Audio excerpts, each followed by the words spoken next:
Hello दोस्तों, कैसे हैं आप सभी लोग। आशा है सब स्वस्थ होंगे, मस्त होंगे। जैसे कि ठंडियों का मौसम चालू है और मैं अनु जोशी आज आपके लिए लेके आई हूँ एक होम रेमेडी जो बच्चों के केयर के लिए बहुत गुणकारी है, बहुत असरदार है। जैसे कि आपको पता है पहाड़ों की ठंड तो बहुत खतरनाक होती है और इस बार ना हर साल से बहुत ज्यादा ठंड पड़ी है। मतलब सबका मानना है कि इस बार ठंड का लेवल ज्यादा है, ज्यादा स्ट्रांग है ठंड इस बार। और तो मैं के लिए कुछ होम रेमेडीज लेके आई हूँ जो बच्चों को ठंड से बचाने के लिए बहुत कामगार होने वाली है। और उसमें पहले आता है कि सरसों के तेल में गार्लिक और अजवाइन, जो कि मैंने आपको अभी वीडियो में दिखा दिया है कि सरसों के तेल में अगर हम गार्लिक और अजवाइन को पकाते हैं तो उसे छान के रख देते हैं तो ये हमारे लिए ठंड के लिए बहुत असरदार है। थोड़ा सा भी अगर ठंड लगती है बच्चे को, ठंडे की थोड़ी सी प्रॉब्लम होती है, तो आप बच्चे को इस तेल से मसाज देने के बाद सुला सकते हैं और बेबी को अच्छी नींद आती है, काफी रिलैक्स होता है। मैं वैशु के लिए अगर मैं अपनी बात कहूँ तो जब वैशु छोटी थी, कम से कम 5-6 महीने की, तब से मैंने उसे तेल देना स्टार्ट किया है, तेल की मसाज देना स्टार्ट किया है। डेली बेसिस पे नहीं, जब भी उसे ठंडियों में थोड़ा सा भी ठंड लग जाती है, सर्दी जुकाम की प्रॉब्लम होती है, तो मैं उसे इसकी मसाज देके रात को सुला देती थी और वो सुबह को ठीक हो जाती थी और उससे नींद भी अच्छी आती थी। जैसे खांसी वगैरह इस टाइप का नहीं होता था।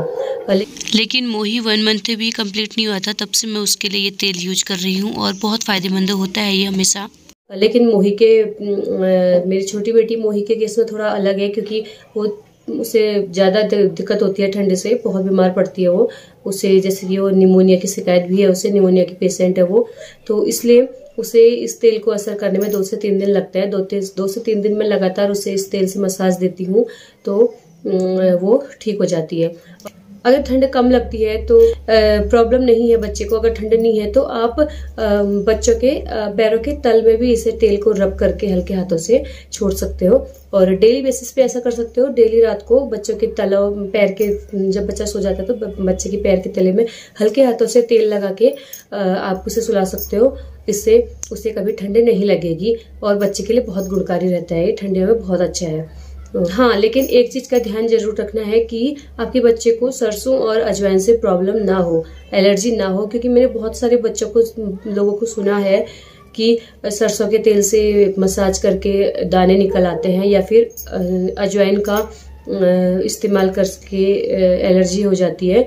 तो आप इस चीज का ख्याल रखिए और इसके लिए आप इसे पहले छोटी क्वांटिटी में बनाइए तेल और उसके बाद उसे बच्चे के किसी बॉडी पार्ट में उसे थोड़ा सा रब कीजिए और 1-2 दिन का वेट करिए। और अगर बच्चे को कोई एलर्जी नहीं है तो आप इस चीज का यूज कर सकते हैं, बहुत फायदेमंद रहता है।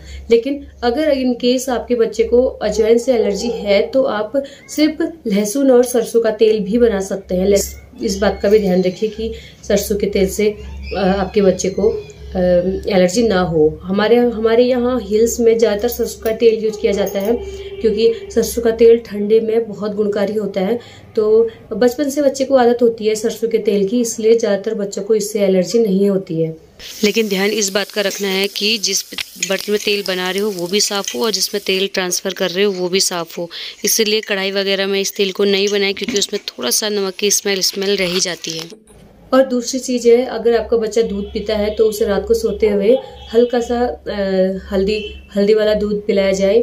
मैं हमेशा वैशु के लिए ये चीज इस्तेमाल करती हूँ कि उसे ठंडियों में हल्की हल्दी डाल के, और मैं तो उसमें काली मिर्च भी डालती हूँ, हल्दी और काली मिर्च का पाउडर हल्का सा डाल के उसे जो रात का बेड टाइम का दूध होता है उसमें देती हूँ, तो उसे काफी अच्छी नींद आती है, उसे फर्क भी पड़ता है। इसके साथ ही साथ आप खांसी वगैरह के लिए बच्चों की मुलेठी यूज कर सकते हैं, मुलेठी और जायफल, या फिर मुलेठी या फिर जायफल ऐसे भी यूज कर सकते हैं। उसे घिस के आप बच्चों को चटा सकते हैं, तो ये भी आपका बहुत गुणकारी है ठंड से बचाने के लिए।